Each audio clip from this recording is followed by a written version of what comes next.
오전 출근길, 서울 도심의 공기는 무겁습니다. 여름의 끝자락에서 가을로 넘어가는 시간, 아침 공기는 선선하지만 사람들의 발걸음은 매서웁니다.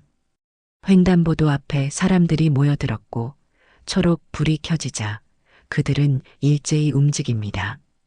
그 사이로 박재성 노인이 천천히 걸어갑니다. 오늘은 어쩐지 머리가 지끈거리는 날이네요. 평소보다 더 우울한 아침이라 생각하며 박재성은 한 발 한 발 앞으로 나아갑니다. 갑자기 세상이 빙글빙글 돌기 시작했어요. 박재성은 자신의 다리가 무겁게 느껴지는 것을 느꼈죠. 그리고 그 순간 횡단보도 한가운데에서 무릎이 꺾였습니다. 바닥에 주저앉은 그의 눈앞으로 수많은 구두와 운동화가 지나갑니다. 누군가 쓰러진 노인을 힐끔 보지만 아무도 멈추지 않습니다. 아침 출근길, 바쁜 사람들에게 쓰러진 노인 하나는 그저 일상의 불편한 장애물일 뿐이었습니다. 괜찮으세요? 누군가 물어볼 법도 한데 아무런 소리도 들리지 않네요. 박재성은 고개를 들어 주변을 둘러봤습니다. 사람들의 무관심한 시선과 경직된 표정이 눈에 들어왔어요. 어떤 이는 잠깐 걸음을 멈추더니 이내 시간이 없다는 듯 자리를 떴고 또 어떤 이는 아예 모르는 척 지나칩니다. 차가운 아스팔트 위에서 박재성은 문득 자신의 인생이 이렇게 끝나는 것인지 생각했습니다. 그의 머릿속에는 아내의 얼굴이 떠올랐어요. 몇 년 전 세상을 떠난 아내가 자신을 기다리고 있을까요? 박재성은 힘없이 웃었습니다. 그때였어요. 어디선가 달려오는 발소리가 들렸죠. 조급함과 걱정이 뒤섞인 목소리가 그의 귓가에 들려왔습니다. 할아버지, 괜찮으세요? 어디 아프신 곳 있으세요? 박재성은 고개를 들어 목소리의 주인공을 바라봤습니다. 검은 앞치마를 두른 젊은 여성이 자신을 걱정스럽게 내려다보고 있었어요. 그녀의 이름표에는 민지라고 적혀 있었습니다. 카페 아르바이트를 마치고 집으로 돌아가던 중이었던 모양입니다. 민지는 주변을 둘러보더니 아무도 도와주지 않는 상황에 당황한 표정을 지었습니다. 제가 도와드릴게요. 일단 여기서 일어나시죠. 민지는 주저없이 박재성의 팔을 붙잡았습니다. 그녀의 손길은 따뜻했어요. 횡단보도 신호가 다시 바뀌기 전에 그들은 천천히 인도로 향했습니다. 민지는 박재성을 벤치에 앉히고는 근처 편의점으로 뛰어갔습니다. 민지는 편의점에서 물과 간단한 음료수를 사들고 재빨리 돌아왔습니다. 박재성은 그렇게 오랜만에 누군가의 따뜻한 손길을 느꼈네요. 물을 마시니 조금은 정신이 돌아오는 듯 했습니다. 민지는 곁에 앉아 걱정스러운 눈으로 박재성을 바라봤어요. 할아버지, 병원에 가보시는 게 좋을 것 같아요. 제가 모셔다 드릴게요. 박재성은 고개를 저었습니다. 괜찮소? 그냥 잠깐 어지러웠을 뿐이야. 하지만 민지는 단호했죠. 아니에요. 이대로 두고 갈 수 없습니다. 근처에 동네 의원이 있으니 잠시만 함께 가주세요. 박재성은 이 젊은이의 고집 앞에 결국 미소 지었어요. 오랜만에 느껴보는 따스함이었습니다. 민지의 부축을 받으며 그들은 천천히 걸었습니다. 도움의 손길 하나가 얼마나 귀한지 박재성은 오늘에서야 절실히 깨달았네요. 동네 의원에 도착하자 의사는 간단한 검사를 했습니다. 다행히 큰 문제는 아니었어요. 일시적인 어지럼증과 혈압 상승이었죠. 민지는 병원비를 내려는 박재성을 막았습니다. 제가 도와드리겠습니다. 걱정 마세요. 박재성은 고개를 가로저었어요. 아니요, 이 정도는 내가 할 수 있소. 그대의 마음만으로도 충분히 고맙소. 진료를 마치고 나오면서 박재성은 민지에게 가만히 물었습니다. 이름이 어떻게 되오? 김민지라고 합니다. 김민지. 잊지 않겠소. 오늘 그대가 보여준 행동은 요즘 세상에서 보기 드문 것이오. 민지는 부끄러운 듯 웃었어요. 당연히 해야 할 일을 했을 뿐인걸요. 박재성은 주머니에서 명함 한 장을 꺼내 민지에게 건넸습니다. 명함에는 이름과 간단한 전화번호만 적혀 있었죠. 혹시 필요한 일이 있거든 연락하시오. 민지는 궁금한 눈빛으로 명함을 받았지만 특별한 의미를 두지는 않았습니다. 그저 도움에 대한 감사 표시라고 생각했죠. 두 사람은 거기서 헤어졌습니다. 박재성은 천천히 걸어가는 민지의 뒷모습을 오랫동안 바라봤어요. 오늘의 만남이 단순한 우연이 아님을 그는 직감했습니다. 그로부터 며칠이 지났어요. 민지는 여느 때처럼 카페에서 일하고 있었습니다. 오후의 한가한 시간, 문득 정장을 차려입은 중년 남성이 카페에 들어왔습니다. 그는 주변을 둘러보더니 민지에게 다가왔죠. 혹시 김민지 씨인가요? 민지는 놀란 표정으로 고개를 끄덕였습니다.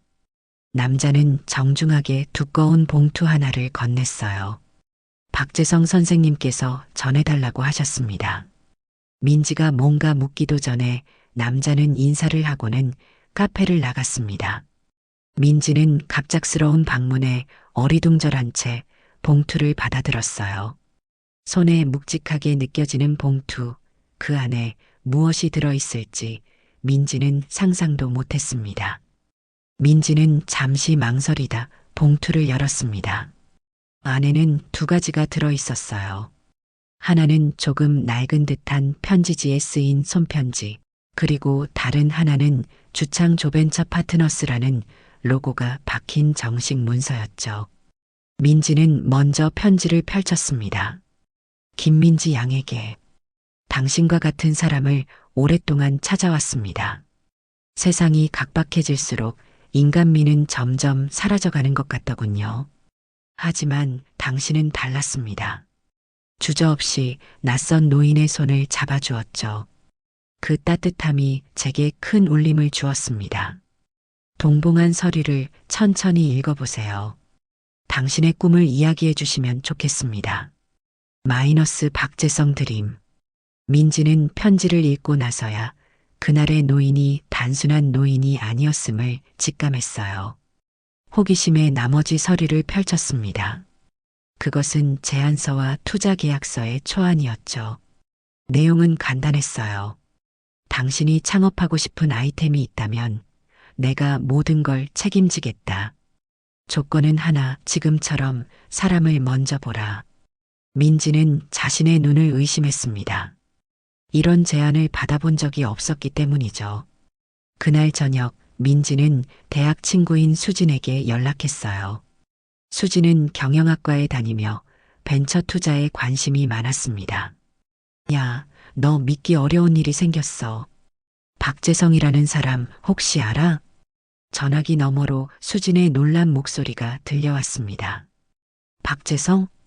혹시 창조벤처 파트너스의 그 박재성? 어떻게 그분을 알게 된 거야? 민지는 그제서야 자신이 어떤 사람을 만났는지 실감했어요. 수진의 설명에 따르면 박재성은 국내 벤처 투자의 선구자였습니다. 실리콘밸리에서도 이름을 날렸던 인물이었죠. 특히 그는 사람을 보는 눈이 정확하기로 유명했다고 합니다. 그가 투자한 스타트업 중 성공률은 놀라울 정도로 높았어요. 그런데 너는 어떻게 그분을 만난 거야? 요즘은 거의 은둔 생활하시는 것으로 알고 있는데. 민지는 횡단보도에서 있었던 일을 자세히 설명했습니다. 수지는 믿을 수 없다는 듯 감탄했어요. 와, 너 정말 대박이다. 그분이 직접 투자 제안을 하셨다고? 이건 미친 기회야. 민지는 아직도 혼란스러웠습니다. 근데 왜 하필 나지? 나는 그냥 평범한 알바생일 뿐인데. 수진의 대답은 간단했어요. 그분은 항상 사람에 투자한다고 했어. 아이템보다 사람이 중요하다고. 그날 밤 민지는 오랜 시간 생각에 잠겼습니다. 자신이 평소에 꿈꿔왔던 것들을 하나하나 떠올려 봤어요. 대학에서 식품 영양학을 전공하면서 항상 건강한 먹거리에 관심이 많았습니다. 특히 요양원에서 봉사활동을 하며 노인들의 식사에 대해 많은 고민을 했었죠. 노인들을 위한 맛있고 영양가 있는 식품, 그것이 민지가 진정으로 하고 싶었던 일이었습니다. 다음 날 아침 민지는 박재성에게 연락을 취했어요. 그리고 만남을 요청했습니다. 이제 그녀는 자신의 꿈을 이야기할 준비가 되었습니다. 만남의 장소는 조용한 한옥 카페였습니다. 박재성은 이미 자리에 앉아 기다리고 있었죠. 평범한 노인처럼 보이지만 그의 눈빛은 여전히 날카로웠습니다. 민지는 약간 긴장한 채로 그의 앞에 앉았어요. 와줘서 고맙습니다, 민지 양. 박재성의 목소리는 편안했습니다. 마치 오랜 친구를 만난 것처럼 자연스러웠어요. 민지는 준비해온 노트북을 꺼냈습니다. 제가 생각하고 있는 아이템이 있습니다. 사실 오래전부터 구상해온 거예요. 박재성은 미소를 지으며 손을 들어 민지를 멈추게 했죠. 잠깐만요. 사업 아이템 이야기는 나중에 해도 됩니다. 먼저 당신에 대해 더 알고 싶군요. 민지는 놀랐습니다. 투자자라면 당연히 사업 계획부터 물어볼 줄 알았는데 말이죠. 박재성은 천천히 차를 한 모금 마시더니 말을 이어갔어요. 당신은 왜 그날 저를 도왔나요? 많은 사람들이 지나쳤는데 당신만은 멈춰섰죠. 이 질문에 민지는 잠시 생각했습니다. 특별한 이유가 있었던 건 아니었거든요. 글쎄요. 그냥 당연한 일이라고 생각했어요. 쓰러진 사람이 있으면 도와야 하는 거 아닌가요? 박재성의 눈이 빛났습니다. 그는 무언가를 확인한 듯 고개를 끄덕였어요. 간단한 대답이지만 그 안에 모든 것이 담겨 있군요. 요즘 세상에서는 당연한 것이 더 이상 당연하지 않습니다. 대화는 점점 깊어졌습니다. 박재성은 민지의 가족 이야기, 학창시절 경험, 봉사활동 경험 등을 물었어요. 특히 요양원에서의 봉사활동에 관심을 보였습니다. 민지가 노인들을 위해 특별 식단을 구상했던 이야기에 박재성은 진지하게 경청했죠. 당신은 사람을 보는 눈이 있습니다. 특히 약자에 대한 배려가 자연스럽게 묻어나오는군요. 박재성의 칭찬에 민지는 부끄러웠습니다. 그저 자신이 좋아서 한 일이었을 뿐인데 말이에요. 2시간 가까이 대화를 나눈 후 박재성은 마침내 민지의 사업 계획을 물었습니다. 이제 당신이 하고 싶은 일에 대해 이야기해 볼까요? 민지는 준비해온 태블릿을 펼쳤어요. 제가 구상 중인 것은 시니어 케어 푸드 브랜드입니다. 노인분들이 쉽게 씹고 소화할 수 있으면서도 영양가 높고 맛있는 식품을 만들고 싶어요. 그녀는 자신이 요양원에서 경험한 문제점들을 하나하나 설명했습니다. 노인들이 식사를 거부하는 이유, 영양 불균형으로 인한 건강 악화, 요양보호사들의 어려움까지 상세히 분석했어요. 특히 삼킴 장애가 있는 노인분들은 더욱 심각합니다. 멀쩡한 음식을 갈아서 제공하는데 이렇게 되면 식욕이 떨어지고 영양 섭취가 불균형해져요. 저는 이 문제를 해결하고 싶습니다. 박재성은 진지하게 민지의 발표를 들었습니다. 때로는 날카로운 질문을 던졌고 때로는 고개를 끄덕이며 공감했어요. 발표가 끝나자 그는 잠시 침묵했습니다. 민지 양, 당신의 아이템은 단순한 비즈니스가 아니라 사회적 가치를 담고 있군요. 바로 이런 아이템을 찾고 있었습니다. 그리고 박재성은 한 장의 명함을 내밀었어요. 이번에는 좀 더 공식적인 명함이었습니다. 창조벤처 파트너스 대표 박재성이라고 적혀 있었죠. 내일부터 본격적으로 시작해 봅시다. 당신의 꿈을 현실로 만들어 보죠. 다음 날 민지는 창조벤처 파트너스 사무실을 방문했습니다. 강남의 조용한 골목에 위치한 오피스는 화려하지 않았지만 세련된 분위기를 풍겼어요. 민지는 처음 겪는 일들에 가슴이 두근거렸습니다. 그동안 꿈만 꾸던 일이 갑자기 현실이 되어가는 기분이었죠. 사무실에 들어서자 박재성이 아닌 어제 카페에 찾아왔던 중년 남성이 민지를 맞이했습니다. 안녕하세요, 김민지 씨. 저는 이상민 이사라고 합니다. 박 회장님의 오른팔이죠. 민지는 살짝 긴장했어요. 박재성 씨는 어디 계신가요? 이상민은 미소를 지었습니다. 회장님께서는 오늘 중요한 미팅이 있으셔서 저와 함께 일하게 될 겁니다. 우선 시장 조사부터 시작하죠. 그날 하루 종일 민지는 이상민과 함께 시니어 푸드 시장에 대해 분석했습니다.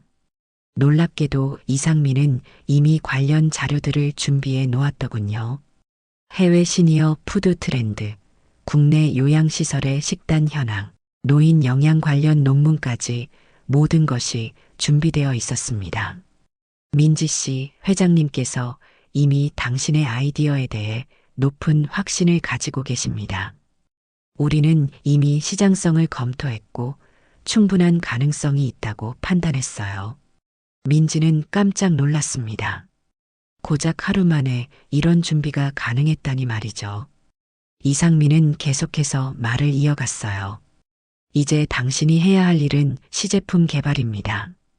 우리가 최고의 영양사와 요리사를 연결해 드릴 테니 함께 메뉴를 개발해 보세요.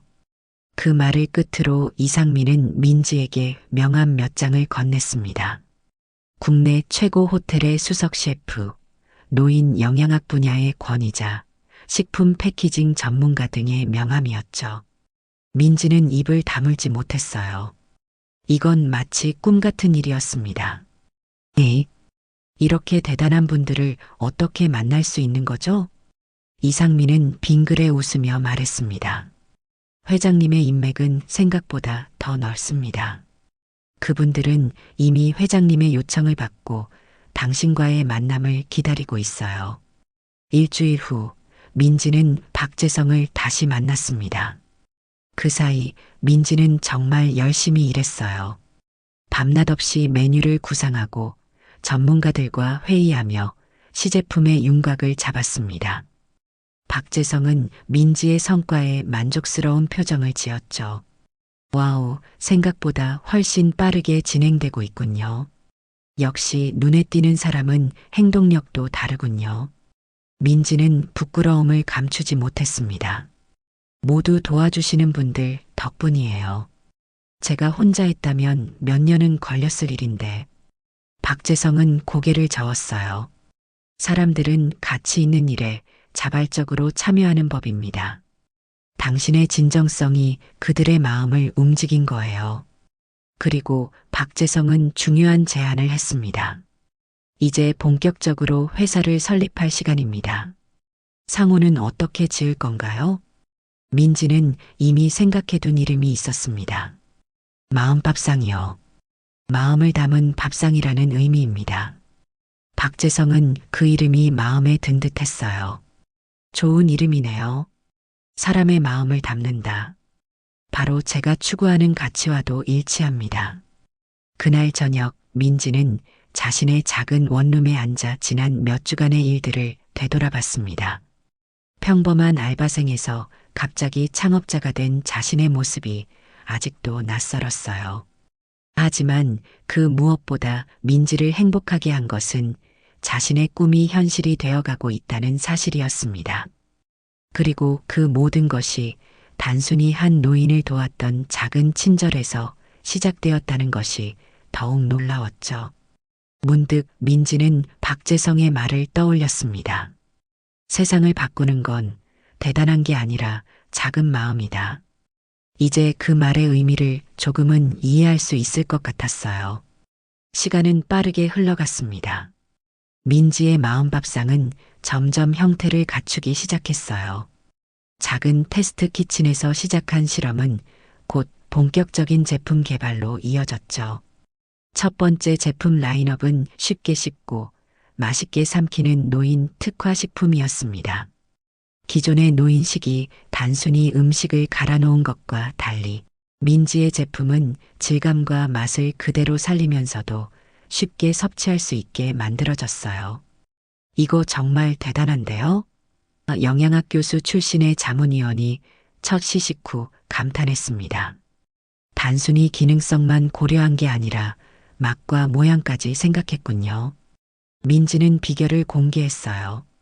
요양원에서 봉사할 때 노인분들의 표정을 많이 봤거든요. 음식이 맛없어 보이면 아예 손도 대지 않으시더라고요. 그래서 시각적인 요소에도 신경을 많이 썼습니다. 박재성은 이런 민지의 모습을 조용히 지켜보고 있었습니다. 가끔 조언을 해주기도 했지만 대부분은 민지가 스스로 결정할 수 있도록 뒤에서 지원해주는 역할만 했죠. 그는 민지의 성장을 지켜보는 것이 무척 즐거웠습니다. 회장님, 왜 저한테 이런 기회를 주신 거예요? 어느 날 민지가 문득 물었어요. 박재성은 잠시 창밖을 바라보더니 말했습니다. 내가 평생 사업을 하면서 깨달은 건 단 하나예요. 결국 모든 비즈니스는 사람에 관한 것이라는 점이죠. 아이템은 언제든 바뀔 수 있지만 사람의 본질은 쉽게 변하지 않아요. 민지 씨는 타고난 관찰력과 공감 능력을 가졌습니다. 그걸 알아보는 건 어렵지 않았어요. 민지는 그 말에 깊은 인상을 받았습니다.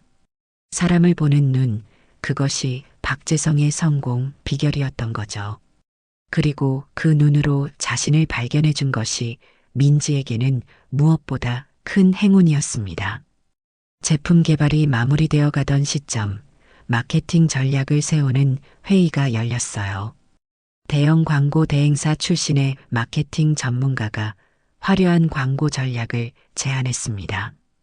유명 연예인을 모델로 섭외하고 대형마트 입점을 위한 프로모션을 진행하는 게 좋을 것 같습니다. 하지만 민지는 다른 생각을 갖고 있었어요. 저는 조금 다른 접근을 해보고 싶습니다. 우선 요양원과 실버타운에 직접 찾아가 시식회를 열고 싶어요. 실제 사용자들의 피드백을 받는 것이 먼저라고 생각합니다. 전문가들은 의아한 표정을 지었습니다. 그건 너무 소규모로 시작하는 방법이었으니까요. 하지만 박재성은 민지의 의견에 동의했어요. 좋은 생각입니다. 화려한 마케팅보다 진심이 통하는 방법을 선택하는군요. 그렇게 마음밥상의 첫 제품은 서울 근교의 작은 요양원에서 첫 선을 보였습니다. 민지는 직접 요양원을 찾아가 노인들에게 음식을 대접했어요. 처음에는 의심스러운 눈길로 바라보던 노인들도 한 입 맛보더니 표정이 밝아졌습니다. 아이고, 이거 맛있네. 이런 거라면 매일 먹어도 좋겠어. 한 할머니의 말에 민지의 눈시울이 붉어졌습니다. 그 한마디가 수많은 밤을 새워가며 영구한 보상이었죠. 민지는 그 자리에서 요양원 원장님과 정기 납품 계약을 맺었어요. 입소문은 빠르게 퍼져나갔습니다. 한 요양원에서 다른 요양원으로, 실버타운으로, 그리고 가정으로까지 마음밥상의 이름이 알려지기 시작했어요.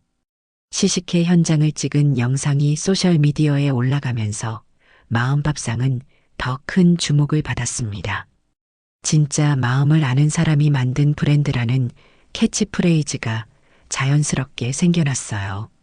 민지는 이 모든 과정을 통해 자신의 사업이 단순한 돈벌이가 아니라 사회적 가치를 창출하는 일이라는 확신을 갖게 되었습니다. 설립 6개월 만에 마음밥상은 노인식품 시장에서 주목받는 브랜드로 성장했습니다.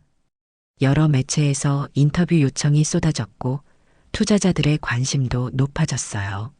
하지만 민지는 박재성의 조언에 따라 무리한 확장보다는 제품의 품질과 진정성을 유지하는 데 집중했습니다. 그녀에게 중요한 것은 숫자보다 실제 사용자들의 만족이었죠. 어느 날 박재성은 민지를 자신의 별장으로 초대했습니다. 도심에서 조금 떨어진 교회의 조용한 별장이었어요. 정원이 아름다운 한옥 스타일의 집은 박재성의 성격을 닮아 소박하면서도 품격이 느껴졌습니다. 이곳은 제가 가장 편안함을 느끼는 공간입니다. 오늘은 특별히 민지 씨에게 보여주고 싶은 것이 있어서 초대했어요. 박재성은 민지를 서재로 안내했습니다. 벽면을 가득 채운 책장과 오래된 목재 책상이 인상적이었죠. 책상 위에는 한 장의 사진이 놓여 있었어요. 젊은 시절의 박재성과 아름다운 여성의 모습이 담긴 사진이었습니다. 제 아내입니다. 5년 전에 하늘나라로 떠났죠. 민지는 사진 속 여성의 따뜻한 미소에 이끌렸습니다. 분명 아주 사랑스러운 사람이었을 거예요. 아내는 항상 저에게 말했습니다. 재성아, 돈을 버는 것보다 사람의 마음을 얻는 게 더 중요해. 저는 사업에 몰두하느라 그 말의 의미를 제대로 이해하지 못했어요. 아내가 떠난 후에야 비로소 깨달았죠. 박재성의 목소리에는 옅은 후회가 묻어났습니다. 그는 서랍에서 오래된 노트를 꺼냈어요. 이건 제 아내가 남긴 레시피 노트입니다. 그녀는 요리를 무척 좋아했어요. 특히 노인들을 위한 음식에 관심이 많았죠. 사실 민지 씨가 말한 시니어 케어 푸드는 제 아내의 꿈이기도 했습니다. 민지는 깜짝 놀랐어요. 그제서야 왜 박재성이 자신의 아이디어에 그토록 관심을 보였는지 이해할 수 있었습니다. 저는 아내의 꿈을 이어갈 사람을 찾고 있었습니다. 그러던 중 횡단보도에서 쓰러진 저를 도와준 민지 씨를 만났죠. 사람을 보는 아내의 눈을 닮은 당신을 보며 이 사람이라면 가능하겠다고 생각했습니다. 민지의 눈에 눈물이 맺혔어요. 자신이 단순한 비즈니스 파트너가 아니라 박재성의 가슴속에 자리한 소중한 기억의 일부가 되었다는 사실이 가슴 깊이 와닿았습니다. 이 레시피 노트를 민지 씨에게 드리고 싶습니다. 아내의 꿈을 당신이 이어가 주세요. 민지는 조심스럽게 노트를 받았습니다. 그 안에는 손글씨로 꼼꼼하게 적힌 다양한 레시피와 노인 식사에 관한 연구 내용이 담겨 있었어요. 그것은 단순한 요리책이 아니라 한 사람의 열정과 사랑이 깃든 소중한 유산이었습니다. 정말 감사합니다. 이 마음을 잘 이어가겠습니다. 그날 이후 민지는 박재성을 단순히 회장님이 아닌 할아버지라고 부르기 시작했습니다. 두 사람의 관계는 사업적 파트너십을 넘어 가족과 같은 유대감으로 발전했어요. 민지는 제품 개발에 박재성 아내의 레시피를 적극 활용했고 그것은 마음밥상만의 특별한 비결이 되었습니다. 박재성은 점점 더 민지를 신뢰하게 되었고 회사의 중요한 결정들을 그녀에게 맡겼어요. 그는 이제 자신의 역할이 지원자라는 것을 분명히 알고 있었습니다. 젊은 창업가의 열정과 아이디어를 존중하며 필요할 때만 조언을 건네는 멘토가 된 것이죠. 할아버지, 다음 주에 새로운 제품 라인을 출시할 예정이에요. 와서 보실래요? 민지의 밝은 목소리에 박재성은 미소를 지었습니다. 그는 이제 진정으로 행복했어요. 아내가 남긴 꿈이 민지를 통해 현실이 되어가는 모습을 지켜보는 것이 그에게는 가장 큰 보람이었습니다. 마음밥상의 성공 스토리는 점점 널리 알려지기 시작했습니다. 한 방송국에서는 민지의 창업 이야기를 다큐멘터리로 제작하기도 했어요. 횡단보도에서 시작된 기적이라는 제목의 이 다큐멘터리는 많은 사람들에게 감동을 주었습니다.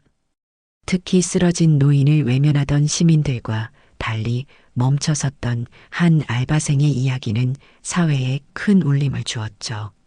방송이 나간 후 마음밥상 사무실에는 감사 편지가 쏟아졌습니다. 많은 이들이 민지의 이야기에 용기를 얻었다고 말했어요. 그 중에는 창업을 준비하는 청년들도 있었고 어려운 상황에서도 희망을 잃지 않으려는 사람들도 있었습니다. 민지는 이제 단순한 사업가를 넘어 많은 이들에게 영감을 주는 롤모델이 되었습니다. 하지만 그녀는 여전히 처음 시작할 때의 마음을 잃지 않았어요. 매주 한 번씩 요양원을 방문해 노인들과 식사를 함께하며 그들의 이야기에 귀 기울였습니다. 그리고 그 과정에서 새로운 아이디어와 개선점을 찾아냈죠. 어느 화창한 봄날, 민지는 새로운 요양원을 방문하기 위해 길을 나섰습니다. 그녀는 이제 자신만의 차를 가지고 있었지만 오늘은 날씨가 좋아 걸어가기로 했어요. 그때였습니다. 민지는 횡단보도 앞에서 또다시 쓰러진 노인을 발견했어요. 많은 사람들이 그냥 지나치는 가운데 민지는 망설임 없이 달려갔습니다. 괜찮으세요? 제가 도와드릴게요. 민지가 노인을 부축하는 모습을 본 몇몇 행인들이 멈춰서 도움을 제공했습니다. 한 젊은 남성이 재빨리 물을 사왔고 중년 여성은 119에 전화를 걸었어요. 조금 전까지만 해도 무관심했던 사람들이 이젠 함께 도움의 손길을 내밀고 있었습니다. 그 모습을 멀리서 지켜보던 박재성은 따뜻한 미소를 지었습니다. 그는 민지에게 말하지 않았지만 가끔 이렇게 그녀의 발자취를 따라다니며 성장하는 모습을 지켜보곤 했어요. 박재성은 민지가 자신의 행동으로 주변 사람들에게 선한 영향력을 끼치는 것을 보며 깊은 감동을 느꼈습니다. 당신이 옳았소, 여보. 결국 사람의 마음을 얻는 게 가장 중요한 거였소. 박재성은 하늘을 향해 작게 속삭였습니다. 그는 이제 아내의 말을 온전히 이해할 수 있었어요. 시간이 흘러 마음밥상은 국내를 넘어 해외에서도 주목받는 브랜드로 성장했습니다. 민지는 자신의 경험을 살려 청년 창업가들을 지원하는 프로그램도 시작했어요. 그녀가 박재성에게 받은 도움과 기회를 다시 다른 이들에게 전하고 싶었던 것이죠. 사람을 믿고 기회를 주는 것, 그것이 제가 박 할아버지에게 배운 가장 큰 가치입니다. 민지는 자신의 강연에서 항상 이렇게 말했습니다. 그리고 그녀의 이야기를 들은 많은 젊은이들이 자신들의 꿈을 향해 한 걸음씩 나아갔어요. 박재성은 점점 고령이 되어가면서도 민지의 성장을 지켜보는 것이 삶의 큰 즐거움이 되었습니다. 그는 이제 자신의 인생에서 가장 잘한 일은 그날 횡단보도에서 쓰러졌을 때 민지라는 보석을 발견한 것이라고 생각했어요. 세상을 바꾸는 건 대단한 게 아니라 작은 마음이다. 박재성과 민지가 종종 나누는 이 말은 이제 마음밥상의 공식 슬로건이 되었습니다. 그리고 그 말은 수많은 사람들의 가슴속에 새겨져 또 다른 선한 행동의 씨앗이 되었습니다. 횡단보도에 쓰러진 노인, 그리고 그를 도운 단 한 명의 알바생. 이 단순한 만남이 시작이 되어 이제는 수많은 사람들의 삶을 변화시키는 아름다운 나비 효과를 만들어냈습니다. 민지는 자신의 작은 친절이 이렇게 큰 파장을 일으킬 줄은 상상도 못했죠. 하지만 그녀는 지금도 처음과 같은 마음으로 사람들을 대하고 있습니다. 진짜를 알아보는 건 돈이 아니라 사람이다. 박재성의 이 말은 민지의 삶의 좌우명이 되었습니다. 그리고 그녀는 이 가르침을 자신의 행동으로 매일매일 실천하며 살아가고 있습니다. 한 사람의 온기가 또 다른 온기를 만들어내는 선순환. 그것이 바로 마음밥상이 세상에 전하고자 하는 진정한 메시지입니다.